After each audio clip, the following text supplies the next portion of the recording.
The office phone rang for the third time that morning, and I barely had the strength to pick it up. "Mr. Carter, it's urgent," Ryan said, his tone clipped, eyes avoiding mine. "Can't we talk later?" I asked, my voice shaking. "No, Dad. Not now," he replied, and hung up. I sank into the worn leather chair, staring at the empty walls of my former office, the stock tickers frozen on my laptop like a cruel reminder. My company, my life's work, all gone in a week. I dialed Melissa, my daughter-in-law, hoping for some understanding. "Dad, this is your fault. You should have sold sooner," she said, her words cold, slicing through me. I felt the sting of betrayal as I realized they had taken my trust for granted. I drove to Ryan's apartment, the Dallas streets unusually silent under the early morning sky. "Dad, you can't stay here tonight," Ryan said as I stepped out of my Ford F-150, the winter wind biting my cheeks. I tried to protest. "Please, just one night. I have nowhere else." Melissa crossed her arms, smirking. "We'll call a hotel for you." I turned, defeated, and sat in my car, clutching the steering wheel, watching the porch light fade. Only if this story truly resonates with you, please like, subscribe, and comment below with the city or country you're watching from and your local time. My name is William Carter. I'm 72, and that night changed everything in my family forever. I had built a company from nothing, raised my son, and now I was left alone in the cold. That night, sitting in the driver's seat, I tried to calm myself, took a deep breath, and thought back to the day it all began, the first signs that nothing was as it seemed. "Dad, don't make a scene," Ryan whispered from the doorway. I nodded silently, looking out at the darkened skyline of Dallas, wondering how my own family could treat me this way. The city lights flickered as if mocking me, and I realized this wasn't just about money. It was about trust, respect, and the family I thought I knew. Then my phone buzzed. An unknown number flashed. "Mr. Carter, this is James, Charles Whitmore's butler. He insists on seeing you immediately." My heart stopped. A dying billionaire wanted me, a man he had never met publicly, to appear before him in Boston. I didn't understand why, but a strange hope stirred within me. Could this be a chance to rewrite everything? And as I sat there in the car, the chill from the night air settling into my bones, I sensed that the events that led to this moment were just the surface of a much deeper secret, one that even Ryan and Melissa didn't know. And I realized that the real story, the truth about my life and my family, was still hidden, waiting to be uncovered. The sun was barely rising over the rooftops of Dallas as I sat on the edge of the cracked leather couch in my childhood home, the smell of old pine and dust filling my nostrils. Memories flooded back, vivid and sharp, of a time when the house was alive with laughter and the smell of Mom's cornbread baking in the oven. I remembered Ryan as a small boy, hiding under the kitchen table during thunderstorms, his tiny hands clutching mine. "Daddy, I am scared," he whispered, his voice trembling. I pulled him close and whispered back, "I am right here. Nothing will hurt you." Those nights, I thought I was building a family, nurturing trust and love. My wife, Ellen, would remind me to be patient with Ryan, and together we balanced work, school, and bedtime stories. I could see the old photographs lined neatly on the mantel. Ryan at age 7, beaming with a crooked smile. Melissa as a high school senior, holding her tennis racket proudly. I remembered teaching Ryan how to ride his bike down the cul-de-sac at the end of our street, pushing him over and over until he found his balance. "You can do it, son," I said, sweat beading on my brow, heart pounding with pride when he finally pedaled on his own. And yet, as I stared at the empty living room, I recalled the subtle ways the family dynamics had shifted over the years. Melissa had always had an easy charm with Ryan, while I noticed the way she gently guided him, sometimes making my presence feel like an interruption rather than a support. "Dad, don't bother with this. I have it," she would say, redirecting Ryan's questions or decisions without acknowledging me. The quiet favoritism had begun early, a tiny wedge driven between father and son, unnoticed until now. I remembered last Christmas, baking cookies with Ryan, and the moment Melissa asked him to leave the kitchen so she could take pictures for her social media. His eyes met mine, confused and guilty, as if he had to choose between following his mother or staying with me. "Go, son," I said, forcing a smile, hiding the pang of hurt twisting in my chest. Each small instance built upon the next.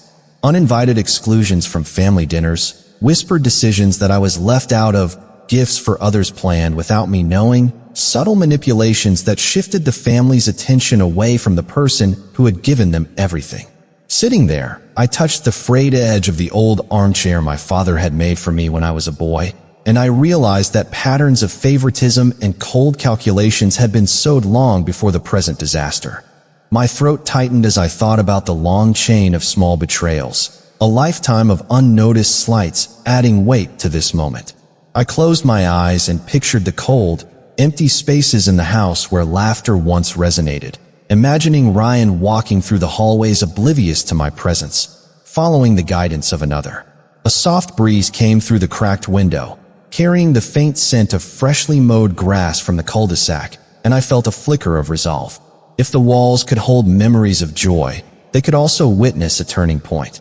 I whispered to myself, I have to understand how it all went so wrong, feeling the weight of decades of trust unraveling.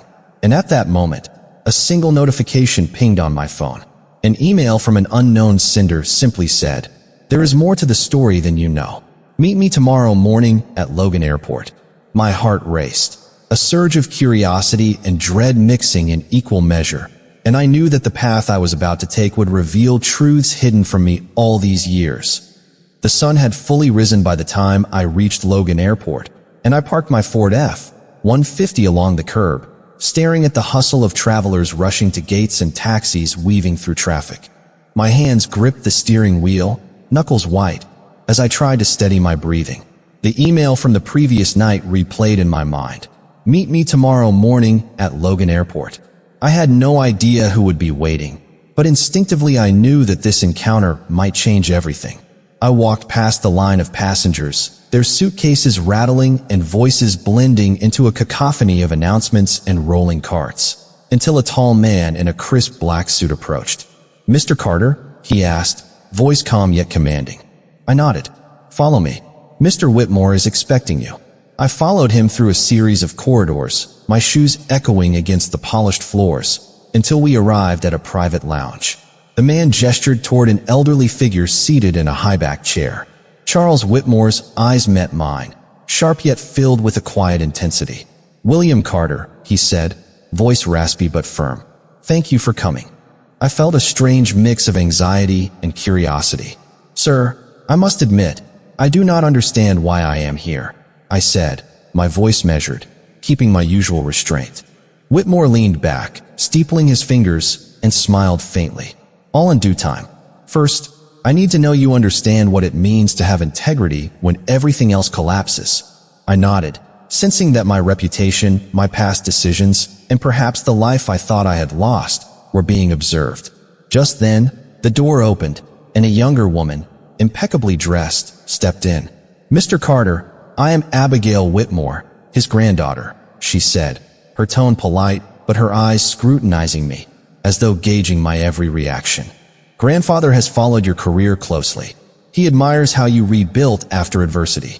I remained silent, taking a deep breath, refusing to offer my usual self-effacing comment. For once, I did not apologize for past missteps.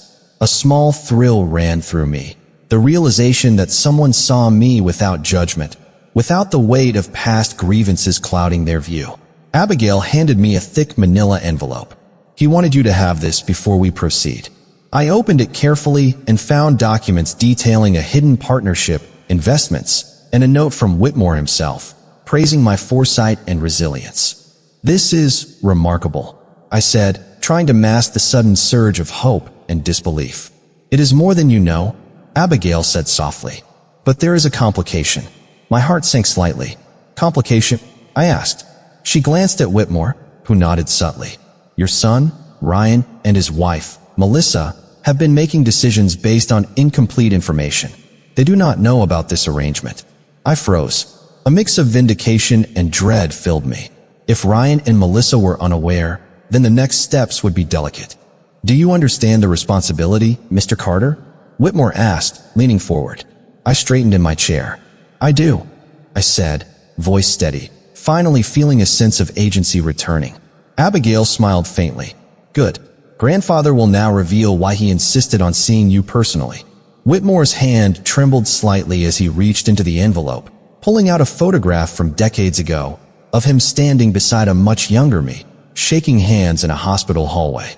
I looked up, astonished. "This is from that day in Boston?" I asked, recognizing the moment vividly. He nodded. "You saved my life, William. I have followed your journey ever since."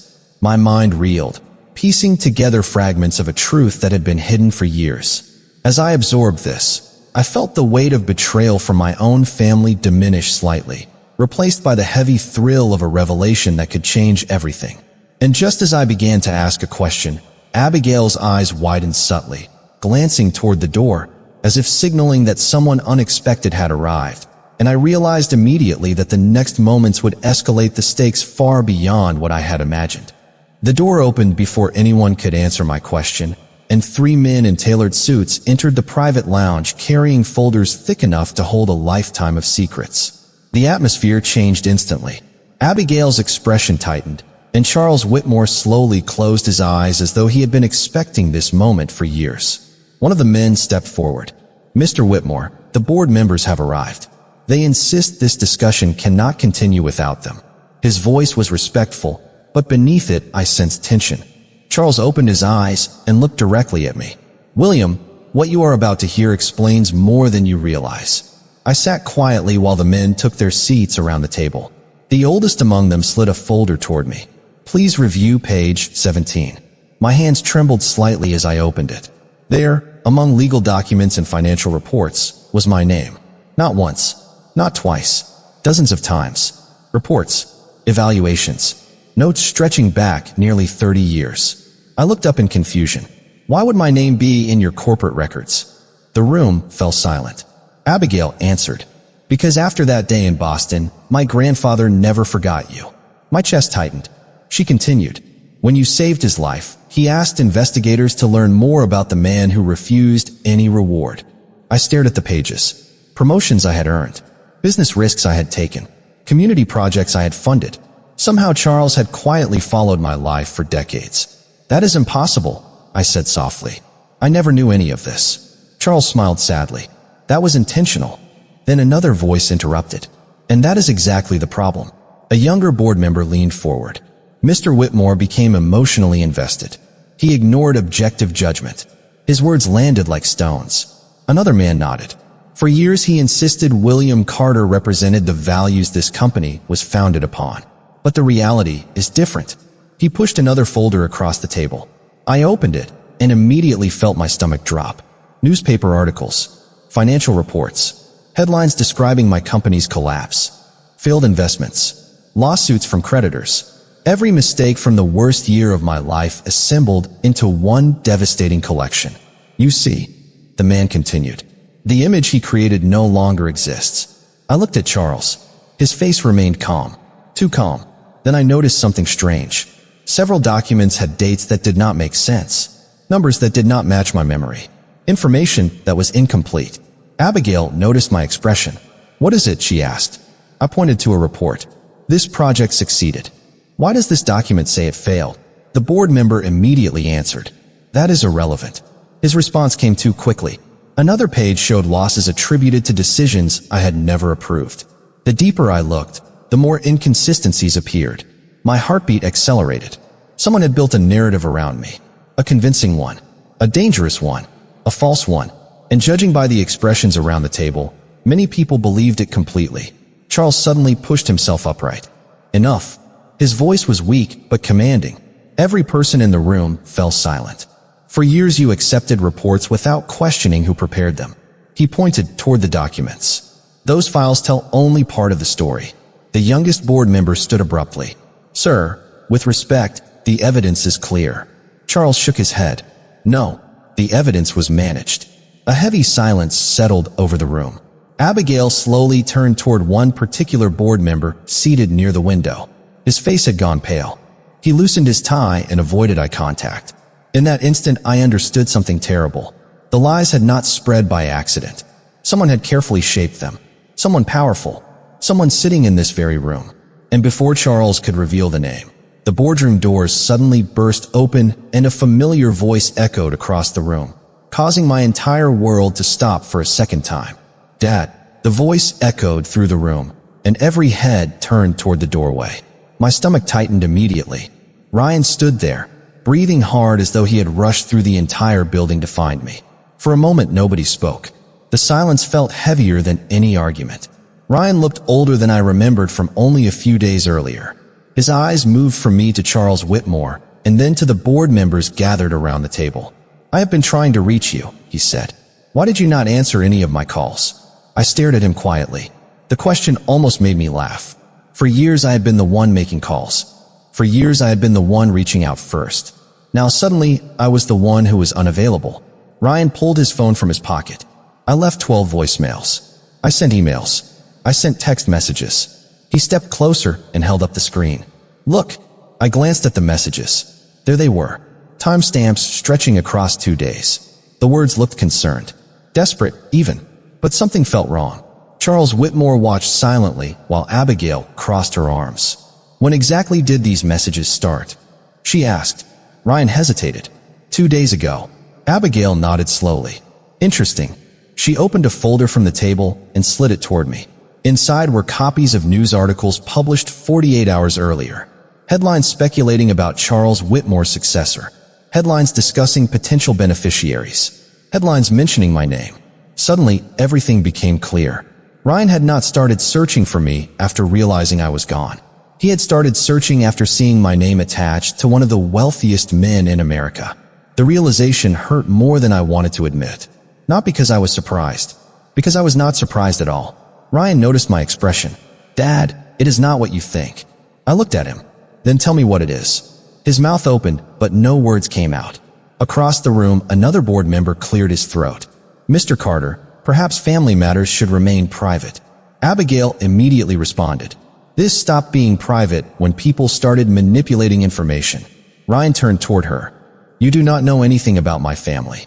"Actually," she said calmly, "I know enough." She reached for another folder. "Your father sent 37 emails over the last 3 years attempting to reconnect with you." Ryan blinked. "What?" Abigail opened the file. 21 received no response. 9 were redirected. 7 were deleted without being opened. The room grew quiet again. My chest felt hollow. I remembered every one of those emails. Birthday messages, holiday greetings, invitations to lunch, simple attempts to remain part of my son's life. I remembered handwritten letters too, Christmas cards that were never acknowledged, a package containing my grandfather's watch that disappeared without explanation, phone calls that went directly to voicemail.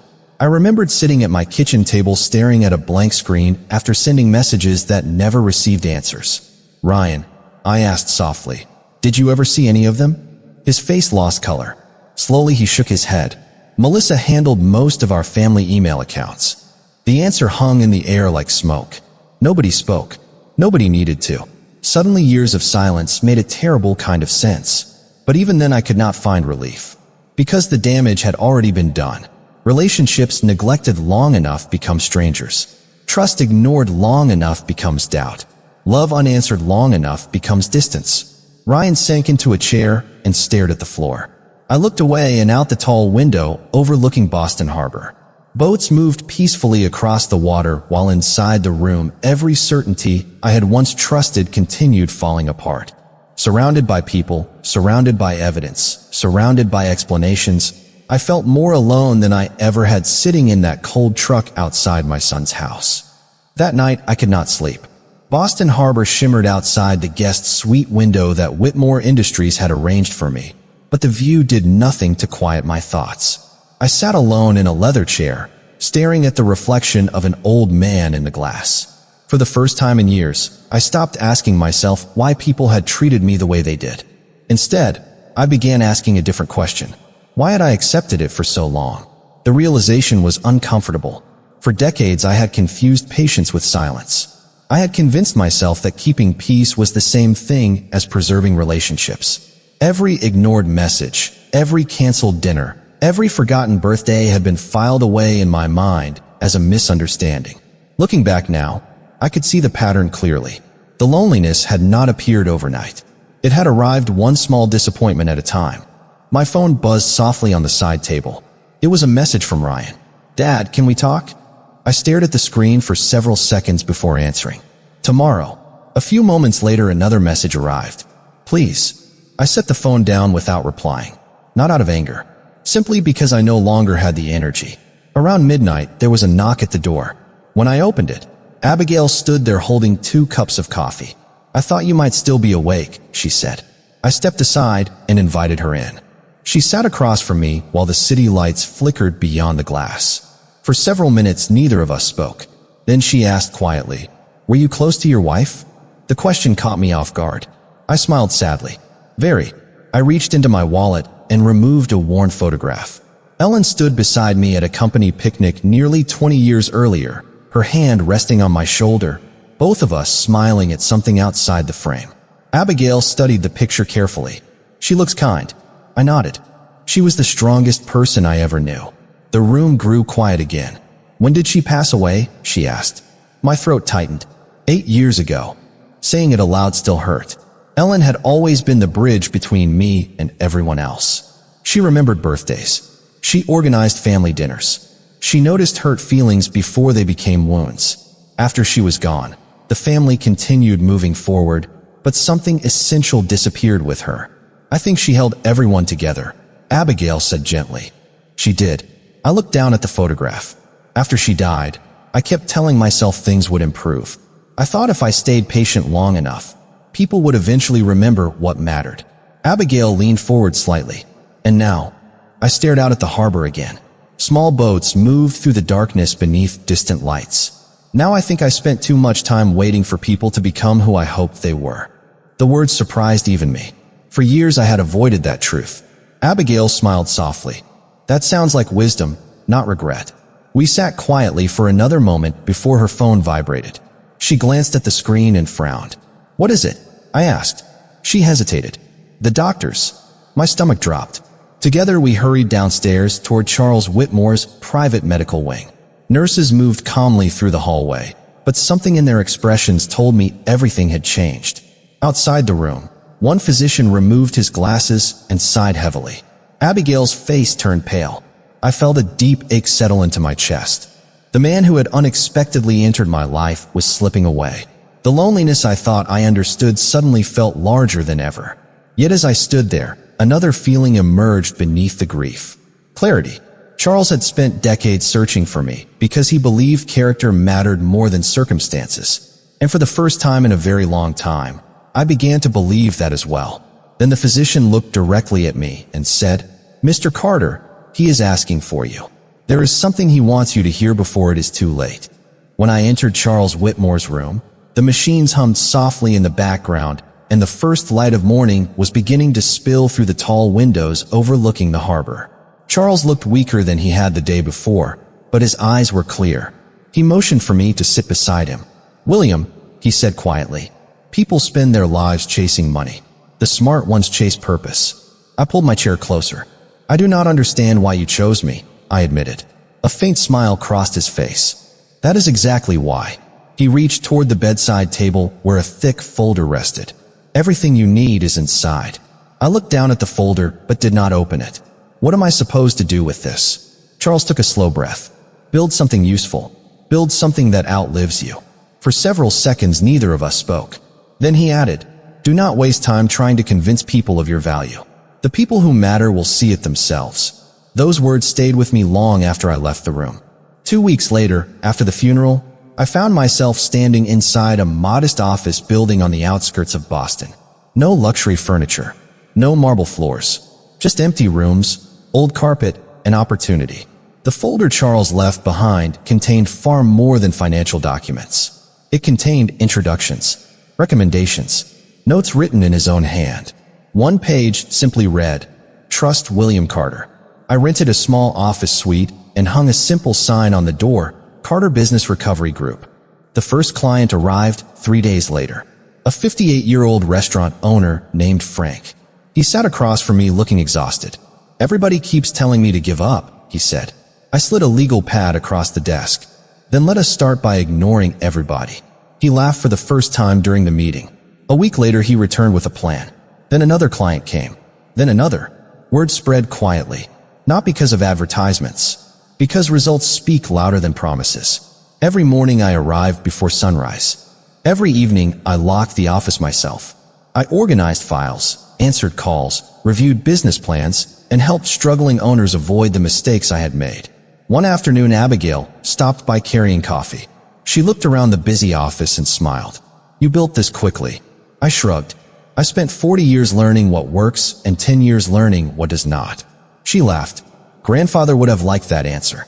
For the first time in a long while, I found myself laughing too. Not because life had become easy, because it finally felt meaningful again. The strange thing was that nobody from my family called during those weeks. No questions, no updates, no curiosity. At first I noticed the silence. Eventually, I stopped waiting for it to end.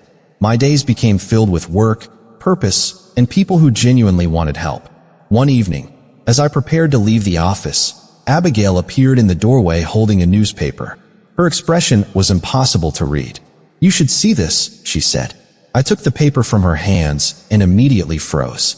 Across the front page was a headline about a major national business initiative being launched in New York. Beneath the headline was a single sentence that made my heart race.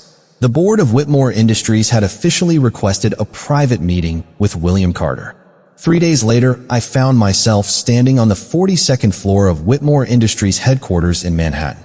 The building rose above the city like a monument to ambition, its glass walls reflecting the morning sun across the skyline. I adjusted the navy blue jacket I had purchased specifically for the occasion and glanced at the temporary identification badge clipped to my lapel. Beneath my name, in clean silver lettering, were words I never expected to see again: Senior Strategic Advisor. For a moment, I simply stared at it. Not because of the title itself, but because of what it represented. A year earlier, I would have measured success by revenue reports and quarterly earnings. Now it meant something different. It meant usefulness. It meant trust. It meant that somebody believed my experience still mattered. Abigail met me near the executive conference room. "Ready?" she asked with a smile. "As ready as a 72-year-old man can be before facing a room full of executives," I replied. She laughed. "That answer alone is why they wanted you here." Inside the room, 12 board members sat around a polished walnut table. Several were the same people who had once questioned Charles Whitmore's judgment. This time their expressions were different. The chairman stood and extended his hand. "Mr. Carter, thank you for coming." I shook it firmly. "Thank you for inviting me." The meeting lasted nearly 4 hours. We reviewed struggling divisions, community investment projects, and a national mentorship initiative designed to help small business owners recover from financial setbacks. At one point, a board member asked, "What would you do differently?" I looked around the room before answering. I would spend less time protecting appearances and more time protecting people. The room fell quiet. Then several heads nodded. Later that afternoon, I visited one of the company's training centers in Brooklyn. Young entrepreneurs filled the classrooms. Some were barely 30 years old. Others were retirees trying to start over after unexpected setbacks. A young woman approached me after the session. "Mr. Carter, I read your story," she said. "How did you keep going after losing so much?" I thought about the question carefully. I stopped focusing on what was gone and started focusing on what remained. She smiled and wrote the answer in her notebook. As the weeks passed, my calendar filled with meetings, workshops, and speaking engagements. Newspapers began referring to me as one of the key architects behind Whitmore's new recovery initiative. Yet the most meaningful moment arrived unexpectedly one evening when a maintenance employee stopped me near the elevator. He pointed toward my office door. Mounted beside it was a permanent nameplate: William Carter, Strategic Director. I had walked past it several times without truly noticing. "Congratulations, sir," the employee said. "You earned that." I stood there for several seconds after he left. Not because of the title, because for the first time in years I saw myself clearly. Not as a victim of circumstances, not as a man defined by losses, but as someone still capable of building something worthwhile. As I returned to my office, my assistant appeared holding a folder. "These just arrived." I opened it and immediately recognized the names on the documents.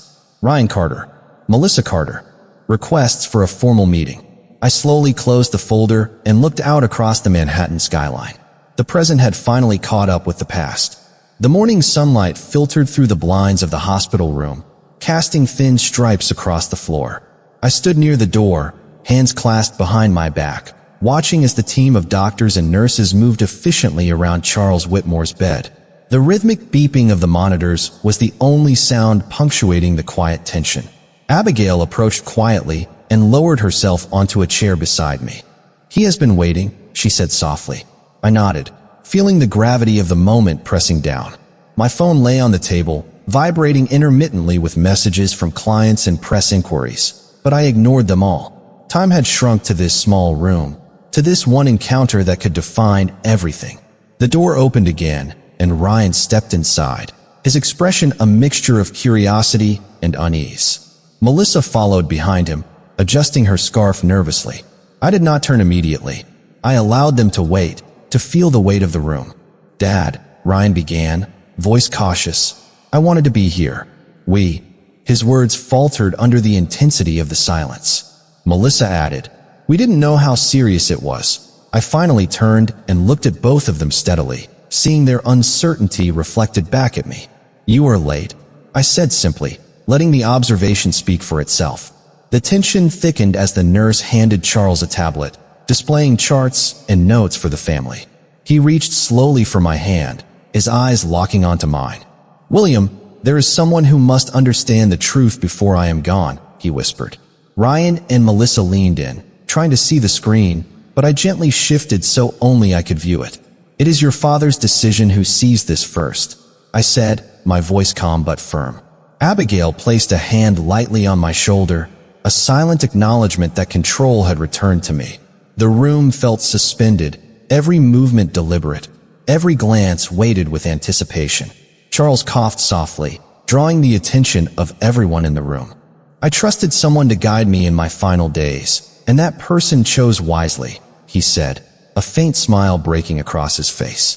My heart thumped against my ribcage as I realized the opportunity to finally uncover the truth had arrived, but the precise moment hung just out of reach. Ryan swallowed, glancing at Melissa, then at me, and asked quietly, "Dad, what is it?" I did not answer immediately. I let the silence stretch, letting the uncertainty settle over them, before taking a deliberate breath and reaching toward the tablet. The faint shimmer of the screen reflected in their eyes, and in that instant, the room felt like it contained all the possibilities of past mistakes, present power, and the revelation about to unfold. And just as I began to read the first lines, the door clicked softly behind me, signaling that the final piece of the story was about to arrive. Charles Whitmore's eyes met mine, and in that moment the weight of the entire room shifted. He took a shallow breath and spoke in a low, deliberate tone. "William, I want you to understand the full story." I leaned closer, my hands resting on the edge of the bed, heart beating steadily despite the tension.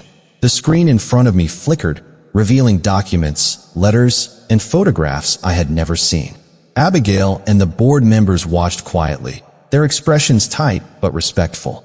"These documents," Charles continued, "show how you have always acted with integrity, how your decisions shaped more than just your own company. You have guided countless others through hardship, often without recognition."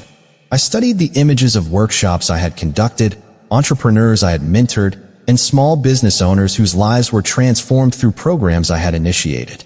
Ryan stepped forward slowly, his voice unusually soft. "Dad, I did not realize," he trailed off, eyes wide, scanning the evidence before him. Melissa placed a hand on his arm, equally silent, realizing the magnitude of what had been hidden from them.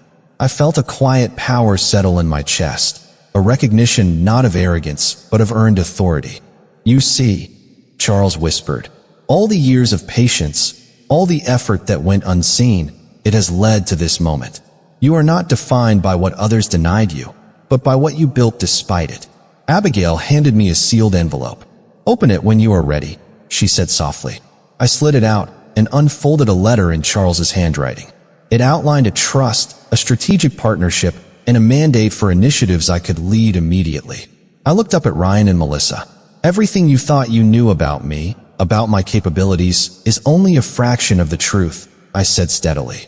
Their faces reflected astonishment, but also a dawning respect, a recognition of who I had become. I never imagined," Melissa whispered. "Neither did we," Ryan added, his voice shaking slightly. I allowed a slow nod, my gaze unwavering. "Now you know," I replied, each word precise. Charles reached out and patted my hand lightly, a final gesture of trust. "Make it count, William," he said. As I stood and straightened my jacket, the energy in the room shifted completely. The people who had doubted, manipulated, or ignored me were forced to recognize that the man they had overlooked was now an authority, a leader whose influence extended far beyond their comprehension. And in that silent acknowledgement, I felt a surge of emotion, a mixture of vindication and humility, knowing that the truth, finally revealed, had changed everything. Yet there was still one final decision to be disclosed, something that none of us had anticipated, waiting in the shadows of that meticulously prepared room. The attorney arrived 20 minutes later carrying a dark leather portfolio that looked older than some of the people standing in the room. Without unnecessary ceremony, he placed it on the small conference table beside the window and opened it carefully. Charles Whitmore watched in silence. The attorney removed a notarized document, several supporting letters, and a sealed video statement recorded 6 months earlier. Mr. Whitmore insisted that this material be reviewed in the presence of all relevant parties, the attorney explained. Nobody interrupted. The video began playing on a large screen mounted to the wall. Charles appeared healthier in the recording, seated behind a desk inside his private library. "If you are watching this," he said calmly, "then the time has come to explain my final decision." The room became completely still. Charles explained that over the previous decade, he had quietly funded a national business recovery initiative. The project had been designed to help struggling entrepreneurs rebuild after financial collapse. He detailed how dozens of advisors had been evaluated to eventually lead the organization. Reports had been gathered, performance reviewed, character assessed. Then he said the words that changed the atmosphere entirely. "After years of observation, I selected William Carter as the individual best qualified to guide this mission." Ryan lowered his eyes. Melissa stared at the screen without blinking. The attorney then distributed copies of the official appointment documents. My name appeared on every page, not as an heir, not as a beneficiary of personal wealth, as executive chairman of the Whitmore Recovery Foundation, a nationwide organization funded through a permanent endowment established by Charles himself. The authority came directly from legal structures already finalized months before. Nothing had appeared suddenly. Nothing depended on opinion. Everything had been carefully planned, documented, and executed while Charles was still actively managing his affairs. Abigail smiled softly. He completed the paperwork long before his condition worsened. The attorney nodded. Every signature was independently witnessed. For several moments nobody spoke. Finally Ryan looked at me. "Dad, I do not know what to say." His voice sounded smaller than I had ever heard it. I considered his words carefully before answering. "You do not need to say anything today." Melissa swallowed hard. "Can we start over?" she asked quietly. I looked at her, then at Ryan. Years ago, I might have rushed to make everyone comfortable. This time I chose honesty. "Relationships do not restart because circumstances change," I said. "They improve when actions change." Neither argued. Neither defended themselves. The truth was difficult enough on its own. Abigail stepped closer. "What happens now?" she asked. I folded the documents carefully and placed them back into the portfolio. "Now we focus on the work." Ryan looked surprised. "That is it."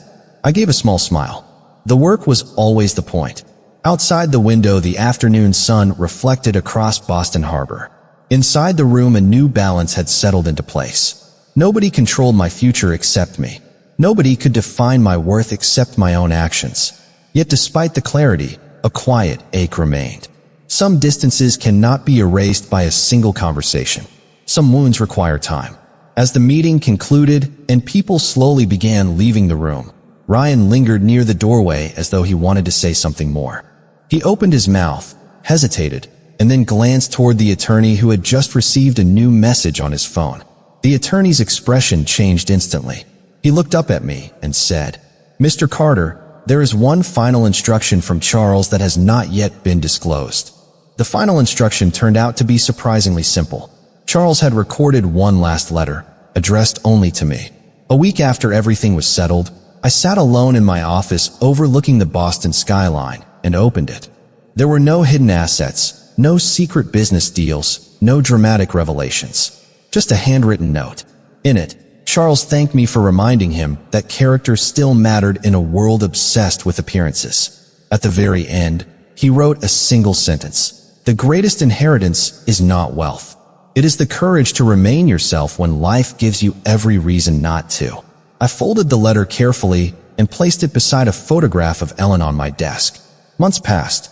The foundation expanded across the country.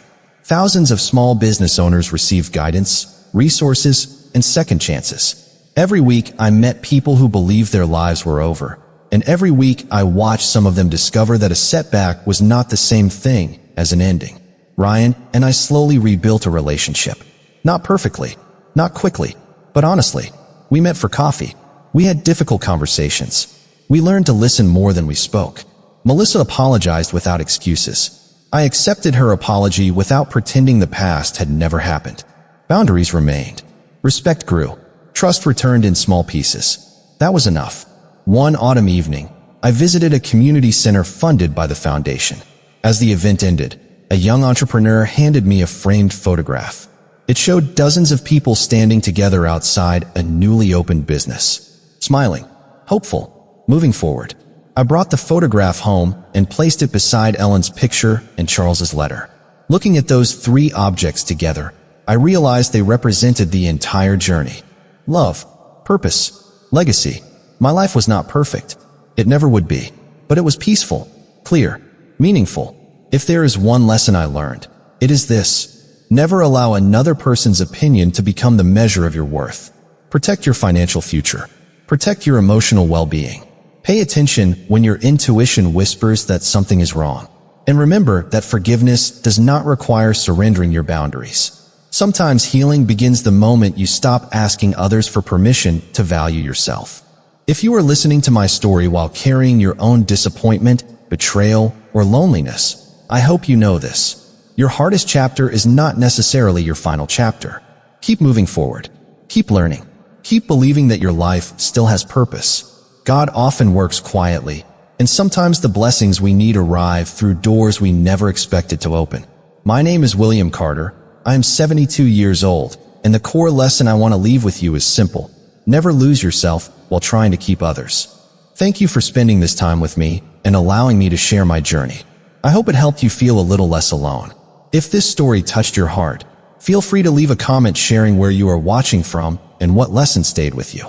You are also welcome to share this story with someone who may need it today, and subscribe if you would like to join me again. There are many more stories in this journey, each carrying a different lesson about family, resilience, and second chances. Somewhere in those stories, you may discover a piece of your own. And perhaps that next story is exactly the one you were meant to